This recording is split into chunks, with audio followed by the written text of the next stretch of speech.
What happens when the man you humiliate ends up owning everything you once controlled? In a bustling, high-end kitchen, Chef Ethan Green barked orders with arrogance, his disdain for Marcus Davis, the dishwasher, on full display. But what Ethan didn't realize was that Marcus wasn't just cleaning dishes.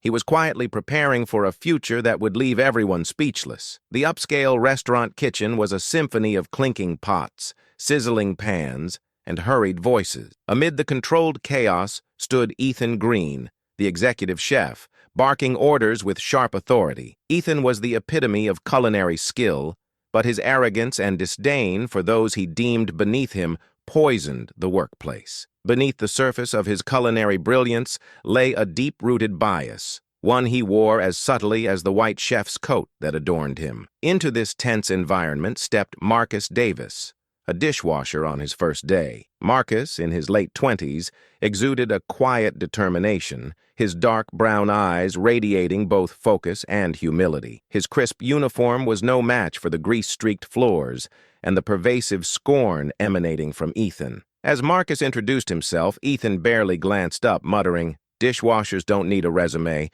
just keep the plates clean." The hierarchy in the kitchen was rigid. Ethan viewed Marcus as nothing more than a cog in the machine, someone to handle the drudgery so the real work could shine. Within hours, Ethan began to make Marcus the target of his disdain. "Move faster, or you'll be out the door before you know it," Ethan barked as Marcus diligently scrubbed pots. When Marcus calmly nodded and continued his work, Ethan leaned closer, lowering his voice so only Marcus could hear. "You're here to scrub and keep your head down. Don't think for a second you belong in a place like this." The sting of Ethan's words was sharp, but Marcus didn't flinch. He kept his gaze on the task at hand, his steady demeanor betraying no hint of the frustration he felt inside. The kitchen staff mirrored Ethan's attitude. Some followed his lead, laughing at his thinly veiled insults, while others avoided interaction altogether. Only Lisa, the sous chef, showed kindness, occasionally offering Marcus a sympathetic glance when Ethan's tirades became unbearable. Despite the hostility,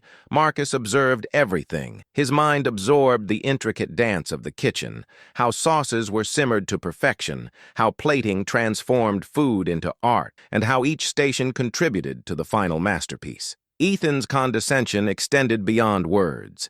He assigned Marcus the most grueling tasks, like scrubbing burnt pans or mopping the floor after hours. One evening, as Marcus worked late, Ethan smirked and muttered, "You're here because you'll never be anything else." But Marcus wasn't defeated. Each insult, every slight, fueled his resolve. He wasn't just washing dishes.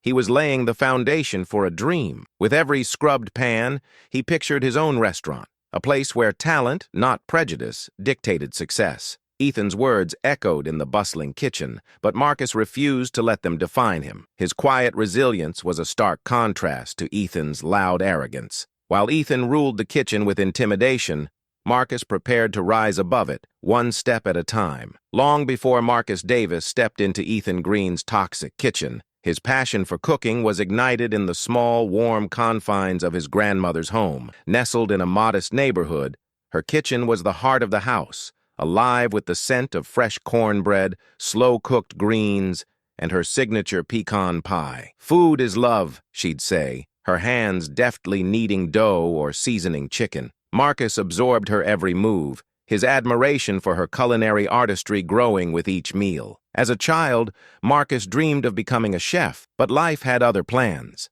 Financial struggles and societal barriers forced him to take a winding path. He worked odd jobs to support his family, putting his culinary aspirations on hold, but that dream never truly left him. Even as he washed dishes in Ethan's kitchen, he imagined the day when he would cook meals inspired by his grandmother, blending her southern recipes with modern culinary trends. At night, in his small apartment, Marcus practiced. He salvaged ingredients from the kitchen, leftover herbs, unused vegetables, and turned his space into a laboratory of flavors. He experimented with sauces, perfected techniques he'd observed during his shifts, and scoured cookbooks for inspiration. His grandmother's recipes became the foundation, but Marcus began adding his own twists, merging tradition with innovation. In the bustling kitchen, Marcus was more than a dishwasher. He was an observer, quietly studying the rhythm of the chefs. Ethan's scornful commands gave way to glimpses of brilliance that Marcus eagerly noted. He watched Lisa, the sous chef, execute delicate plating and learned how the head pastry chef balanced flavors. Marcus soaked it all in, his sharp mind piecing together the intricacies of fine dining. Lisa was the first to notice his potential. One late evening, as Marcus stayed behind to clean up, Lisa approached him with a container of leftover ingredients. "You've got a spark," she said, placing the container on the counter. "Don't let this place dim it." Her encouragement became a beacon, reminding Marcus that not everyone in the kitchen saw him as inferior. His determination wasn't lost on others. Though Ethan dismissed him as unworthy, the kitchen staff couldn't help but admire his work ethic. Marcus never complained, even when faced with the dirtiest jobs. He completed his tasks with precision and speed, always with an eye on the bigger picture. His quiet ambition began to chip away at the narrative Ethan tried to impose. Memories of his grandmother fueled him during the toughest moments. He recalled her voice, steady and reassuring, telling him that greatness wasn't handed out. It was earned through resilience and hard work. Marcus carried that wisdom like a shield, using it to deflect Ethan's barbs and the cold indifference of others. In time, Marcus's vision began to crystallize. He dreamed not just of becoming a chef, but of owning a restaurant that honored his roots while embracing innovation. He imagined diners savoring meals crafted from recipes that told stories of struggle, love, and resilience. Marcus's journey wasn't just about survival. It was about transformation. The heat of the kitchen, the ridicule from Ethan, and the long hours spent scrubbing pans all became part of his story. Every insult, every rejection, became fuel for his ambition. One evening, after a particularly grueling shift, Marcus sat in his tiny kitchen, plating a dish he'd been perfecting for weeks. The aroma of rosemary and garlic filled the air as he garnished the plate with a sprig of parsley. He took a picture, knowing this was the beginning of something greater. He didn't know when or how, but Marcus was certain of one thing. The kitchen he worked in now was merely a stepping stone. One day, he would stand in his own, a leader who valued people as much as perfection.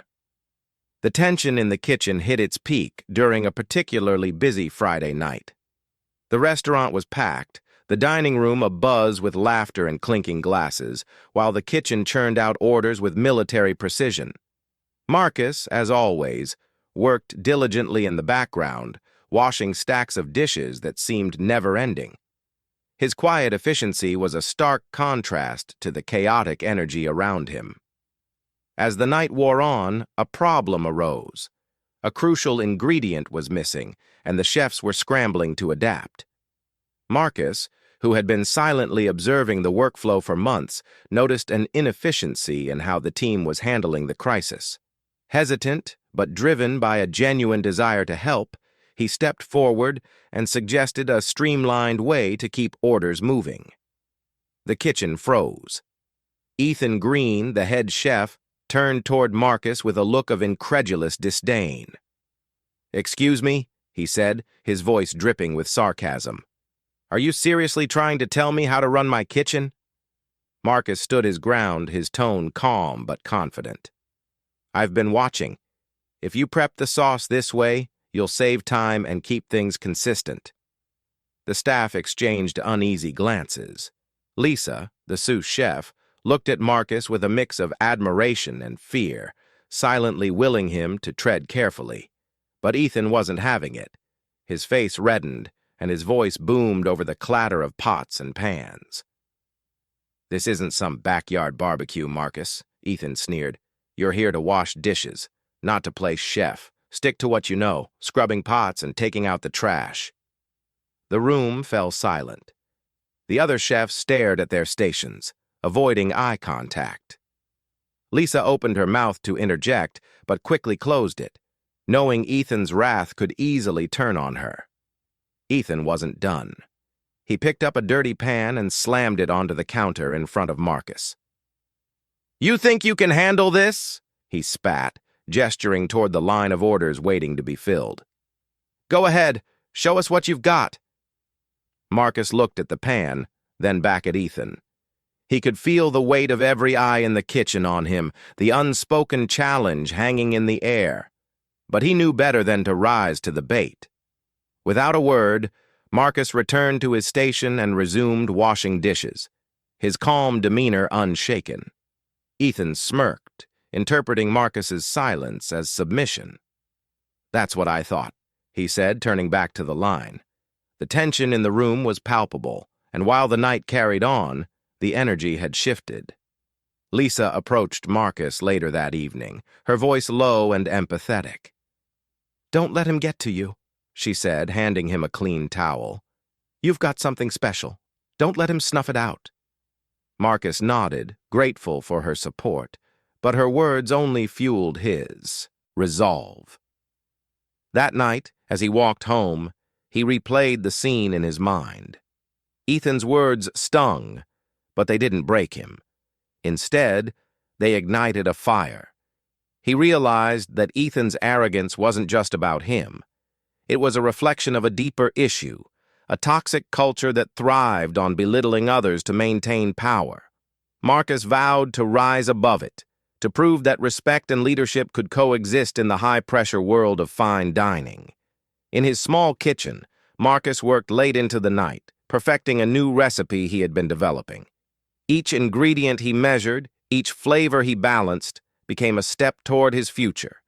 He wasn't just cooking, he was crafting a vision, one that Ethan would never see coming. The humiliation from the night before was still fresh in Marcus's mind as he stood in his tiny apartment kitchen. The walls were lined with mismatched pots and pans, his grandmother's weathered cookbook resting open on the counter. It was in this humble space that Marcus found solace and determination. He refused to let Ethan's disdain define him. As Marcus experimented with his grandmother's recipes, he stumbled upon an announcement in the local newspaper.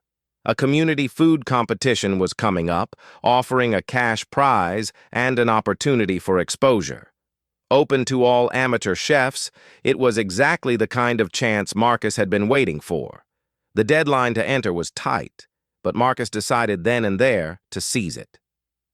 Late into the nights, after grueling shifts, Marcus worked tirelessly in his kitchen, perfecting a dish that fused his grandmother's soul food recipes with a modern twist.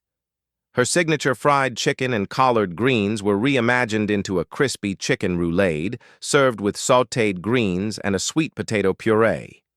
Each bite told a story of tradition meeting innovation, a reflection of Marcus himself. Lisa, the supportive sous chef, caught wind of his plans during one of their conversations in the restaurant's break room. "You're entering the competition?" she asked, her eyes lighting up. Marcus nodded. "It's a long shot, but I have to try." Lisa smiled and handed him a box of leftover premium ingredients. "Take these. Consider it a sponsorship. You've got this." Encouraged by her gesture, Marcus poured everything he had into his preparations. He watched YouTube tutorials to refine his plating techniques, tested his flavors on friends, and even timed himself to mimic the high-pressure environment of a live competition.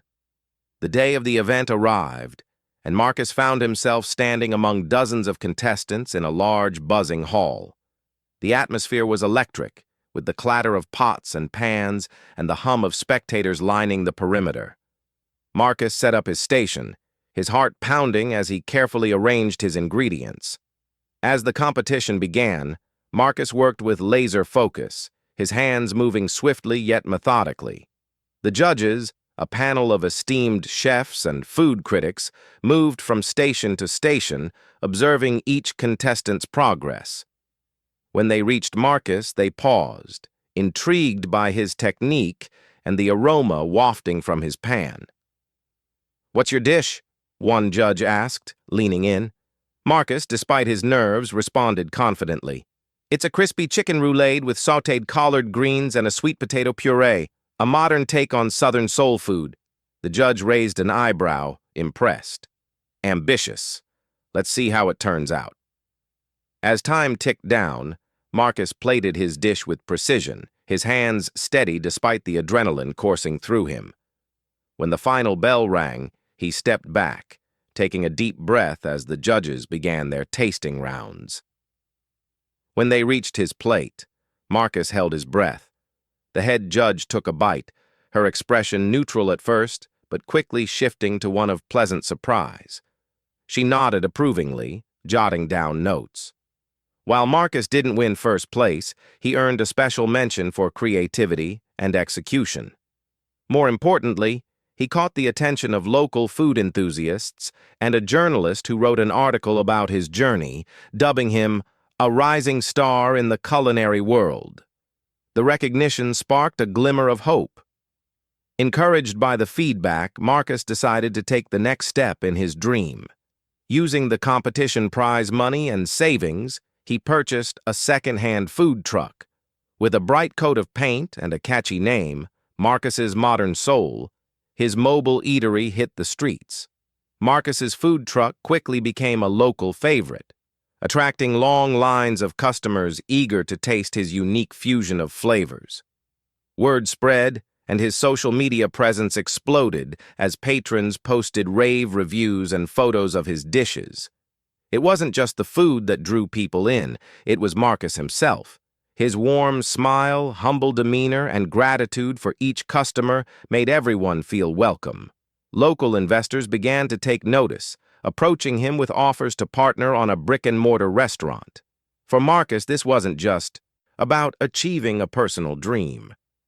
It was about proving to people like Ethan that talent, hard work, and respect could build something extraordinary. The next chapter of Marcus's journey was just beginning, and he was ready to claim his place in the culinary world. Ethan Green's restaurant had once been the talk of the town, celebrated for its refined dishes and sleek ambiance. But beneath the surface, cracks were beginning to show, and the seeds of his downfall were being sown.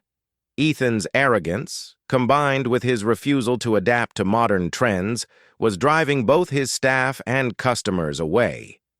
Despite the restaurant's elegant reputation, the kitchen was a high-pressure, toxic environment.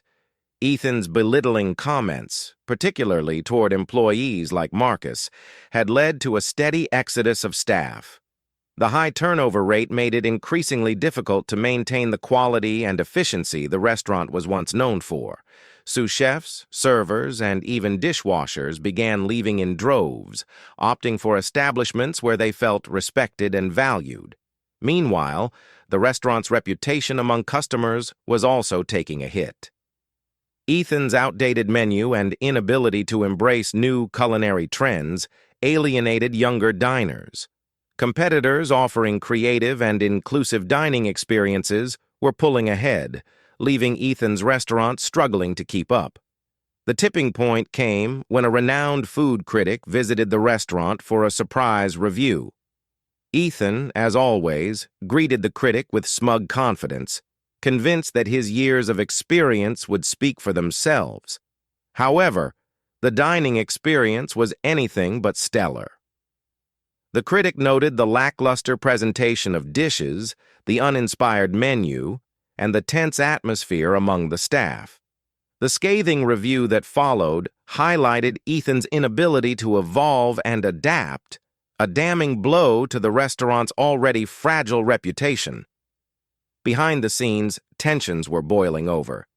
Lisa, the supportive sous chef who had helped Marcus in his early days, found herself increasingly at odds with Ethan's leadership. She had grown weary of his dismissive attitude and micromanagement. One evening, after Ethan berated her in front of the staff, Lisa made the difficult decision to leave the restaurant. Her departure sent shockwaves through the team. Lisa had been a stabilizing force, and without her, morale plummeted further. The remaining staff began to question how long they could endure the toxic work environment. "Why are we even staying?" one line cook muttered to another during a particularly grueling shift. "Ethan doesn't care about us or the restaurant." Ethan, however, remained oblivious to the full extent of the damage. He dismissed the staff's concerns as mere whining and doubled down on his controlling behavior. But even he couldn't ignore the dwindling reservations, the empty tables during prime hours, and the sharp decline in profits. In a desperate bid to regain his footing, Ethan tried introducing new dishes, but his half-hearted attempts lacked the innovation and creativity that customers craved. The staff, demoralized and overworked, couldn't execute the changes with the precision required. Negative reviews continued to pile up online, further tarnishing the restaurant's image. Marcus, now running a successful food truck, heard whispers of Ethan's struggles through the grapevine. While he took no joy in Ethan's downfall, he couldn't help but reflect on how far he had come since those grueling days in the kitchen. Ethan's inability to respect his team and adapt to change had created a self-inflicted wound that was now impossible to ignore. As weeks turned into months, the restaurant's struggles became insurmountable. Regular patrons stopped coming, and even the most loyal customers began seeking out alternatives. The once bustling kitchen was now eerily quiet during service, a stark contrast to the chaos Marcus remembered. Finally, unable to keep the restaurant afloat, Ethan was forced to put it up for sale. The reality of his failures hit him like a freight train. For the first time, he was faced with the consequences of his arrogance and the toxic environment he had fostered. What Ethan didn't realize, however, was that Marcus was watching closely, poised to turn this turn of events into the opportunity of a lifetime. Marcus Davis stood in the bustling food truck he had painstakingly brought to life, a place where his dreams had finally found a home. The scent of modernized Southern cuisine wafted through the air, drawing long lines of customers who came for more than just the food. They came for the experience. Every plate served from the truck carried a story, blending Marcus's heritage with his creativity. His food truck was more than a business. It was a statement. After years of enduring belittlement and disrespect in kitchens like Ethan Green's, Marcus was proving that passion, perseverance, and talent could break down even the most entrenched barriers. The journey to this moment had been anything but easy. After leaving Ethan's kitchen, Marcus had poured every ounce of energy into building his vision. Late nights were spent experimenting with recipes, perfecting dishes inspired by his grandmother's Southern cooking, but infused with his own modern twists. The little victories along the way, a rave review from a local food blogger, the first fully booked weekend, spurred him to keep pushing forward. Community support became the backbone of Marcus's success. Patrons loved the fusion of bold flavors and heartwarming nostalgia that his food offered. "This is like a hug on a plate," one regular had said, sparking laughter and a flood of new customers who echoed the sentiment. Media attention soon followed. Local news outlets featured his story, praising not only his culinary talents but also his resilience in the face of adversity. As Marcus's reputation grew, so did his aspirations. The lines at his food truck grew longer every day, and the demand became impossible to meet with a single vehicle. Investors and food enthusiasts took notice, offering partnerships to help him expand. After careful consideration, Marcus partnered with a local investor who shared his vision of inclusivity and innovation. Together, they planned the launch of his first brick-and-mortar restaurant. Opening the restaurant marked a significant turning point in Marcus's journey. Located in the heart of the city, the restaurant combined a modern aesthetic with touches of Marcus's roots. Rustic wooden tables and vintage family photos adorned the walls, creating a space that felt warm and welcoming. The menu showcased Marcus's signature dishes, from smoked brisket sliders with sweet peach glaze to creamy shrimp and grits reimagined with a spicy Creole kick. Word of the new restaurant spread like wildfire, fueled by Marcus's reputation and the buzz from his food truck days. Opening night saw a packed house, with patrons eager to experience the flavors that had captured the city's attention. Marcus, ever humble, moved through the dining room, greeting customers and thanking them for their support. As the restaurant thrived, Marcus began to think beyond his own success. He started using his platform to uplift others, hosting cooking workshops for aspiring chefs from underrepresented backgrounds. His kitchen became a place of mentorship and opportunity, a stark contrast to the hostile environment he had endured under Ethan's leadership. One day, while reviewing expansion plans with his investors, Marcus heard unexpected news. Ethan Green's restaurant was officially up for sale. The news sent a jolt through him, not of triumph, but of determination. The same space where he had once been humiliated and overlooked now held the potential to be transformed into something meaningful. The investors, intrigued by the opportunity, encouraged Marcus to consider purchasing the restaurant. It was a bold move, but Marcus couldn't deny the symbolic weight of the decision. He envisioned a rebranded space that stood as a testament to resilience, inclusivity, and the power of second chances. After securing the deal, Marcus stepped into the old restaurant with a mix of nostalgia and resolve. The memories of long hours and biting insults were still vivid, but they no longer held power over him. He was no longer the quiet dishwasher scrubbing pans in the corner.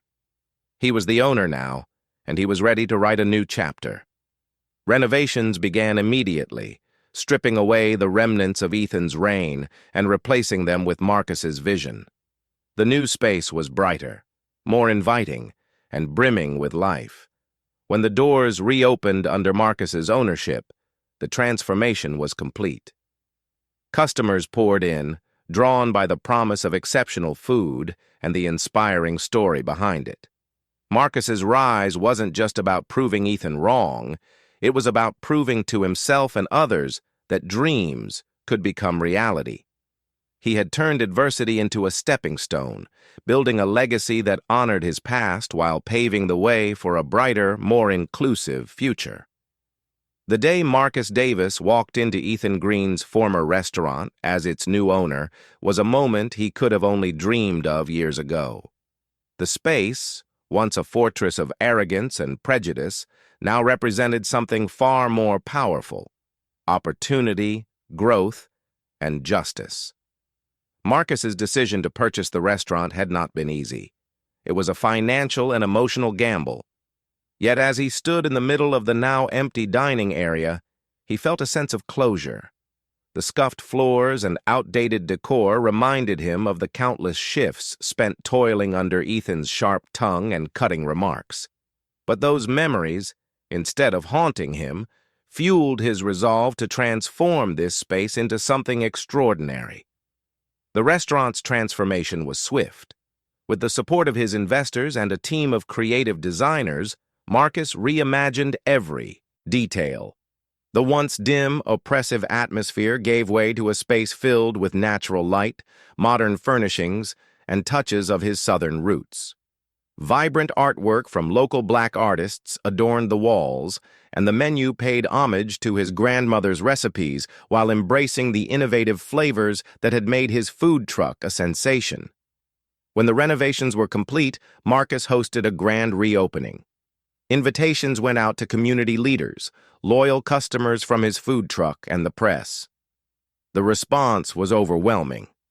The line to enter stretched around the block, and the night buzzed with excitement and celebration. Ethan Green, however, was not among the crowd.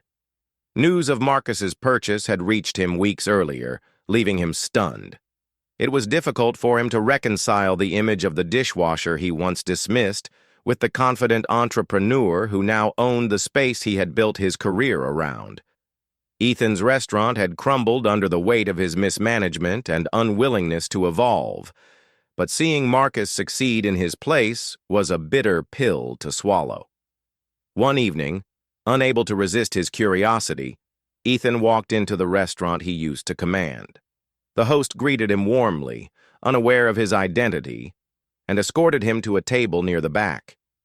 Ethan scanned the room, taking in the changes. The air was alive with laughter and conversation. Plates of beautifully plated food passed by, and the staff seemed genuinely happy, a stark contrast to the toxic environment he had fostered. It wasn't long before Marcus noticed Ethan. The two men locked eyes across the room. For a moment, neither moved. Then, with a composed smile, Marcus excused himself from his conversation and walked over to Ethan's table. "Ethan," Marcus said evenly, extending a hand. "Welcome." Ethan hesitated, but eventually shook Marcus's hand. "Marcus," he said, his voice strained, "the place looks different." Marcus nodded, his tone polite but firm. "I'm glad you noticed. We've worked hard to make it welcoming for everyone." Ethan shifted uncomfortably, his gaze dropping to the table. "It's impressive," he muttered. "You've done well." The exchange was brief, but the unspoken weight of it lingered. For Marcus, this moment wasn't about revenge. It was about setting an example.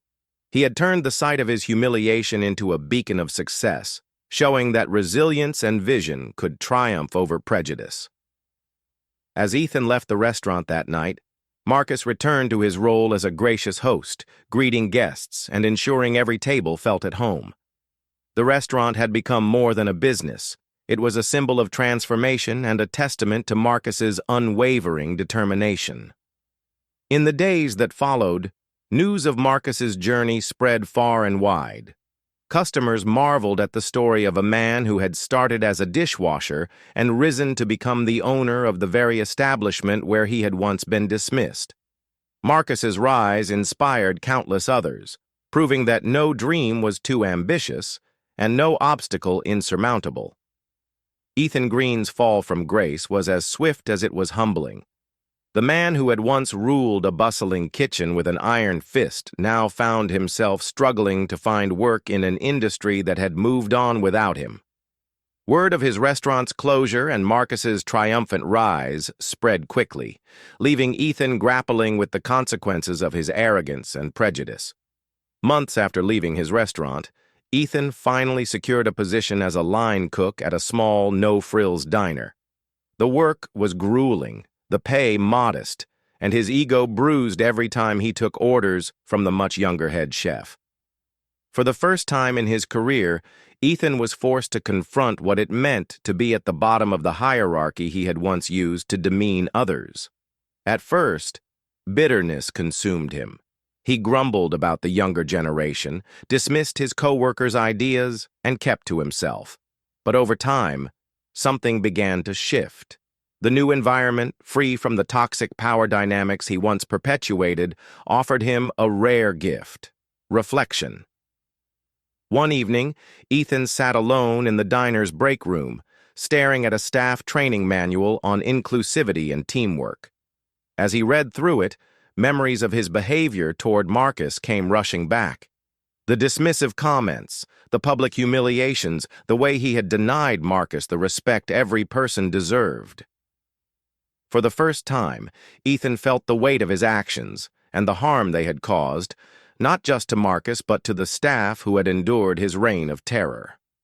Determined to make amends, Ethan began taking small steps toward change. He listened more during team meetings, offered support to his fellow cooks, and started treating the kitchen staff with genuine respect. Though the changes felt overdue, they marked the beginning of a transformation Ethan had never imagined for himself. One afternoon, Ethan decided to visit Marcus's newly rebranded restaurant. It was a humbling decision, but one he knew he needed to make. He waited until the lunch rush subsided before walking through the familiar doors, his nerves fraying with every step. Marcus spotted Ethan almost immediately, and a flicker of surprise crossed his face. Still, he approached with the same calm composure that had defined his rise. "Ethan," Marcus said, his tone neutral yet inviting, "what brings you here?" Ethan hesitated, then cleared his throat. "I came to apologize," he said, his voice low but steady. "For how I treated you. I was wrong. There's no excuse for it." Marcus regarded him silently for a moment before nodding. "It takes courage to admit that," he said. "Thank you." Ethan offered a faint smile. "You've built something incredible here, Marcus. Truly." "It's not just about the restaurant," Marcus replied. "It's about the people we bring along the way." The two men exchanged a handshake, a gesture of closure and understanding. Ethan left that day feeling lighter, his journey toward redemption far from over but firmly underway. Inspired by Marcus's example, Ethan later began mentoring aspiring chefs, using his mistakes to teach lessons in humility, respect, and growth. Years later, Marcus Davis stood in the center of his rebranded restaurant, a beacon of light and energy in the community. The once toxic atmosphere under Ethan's leadership had been replaced with warmth and inclusivity. Diners from all walks of life filled the tables, enjoying the modernized Southern cuisine that had become the restaurant's signature. The walls were adorned with photos of Marcus's journey, from humble beginnings as a dishwasher to the proud owner of a thriving culinary empire. The restaurant wasn't just a business, it was a movement. Marcus had transformed it into a space that celebrated diversity and opportunity. The staff included people from underrepresented communities, many of whom Marcus personally mentored. Each dish served wasn't just a meal, it was a story, a testament to resilience, and a tribute to Marcus's late grandmother, whose recipes inspired the heart of the menu. One sunny afternoon, Marcus hosted a community event to celebrate the restaurant's 5th anniversary. Guests poured in, including loyal patrons, journalists, and aspiring chefs. Among them were members of the culinary world who had once doubted Marcus, but now looked to him as a leader and innovator. As the event reached its peak, Marcus took the stage. Dressed in a tailored navy suit with a subtle nod to his roots, a pocket square in vibrant African patterns, he smiled at the audience. His voice carried with a warmth that resonated beyond the walls of the restaurant. "When I started this journey, I never imagined it would lead here," Marcus began. "This restaurant isn't just my dream. It's a testament to what happens when we refuse to let obstacles define us. It's about taking every insult, every setback, and turning it into fuel for something greater." The crowd erupted in applause, but Marcus wasn't finished. He announced a new initiative, a scholarship fund in his grandmother's name to support aspiring chefs from marginalized communities. The fund aimed to provide resources, mentorship, and opportunities for those who might otherwise be overlooked, just as Marcus had once been.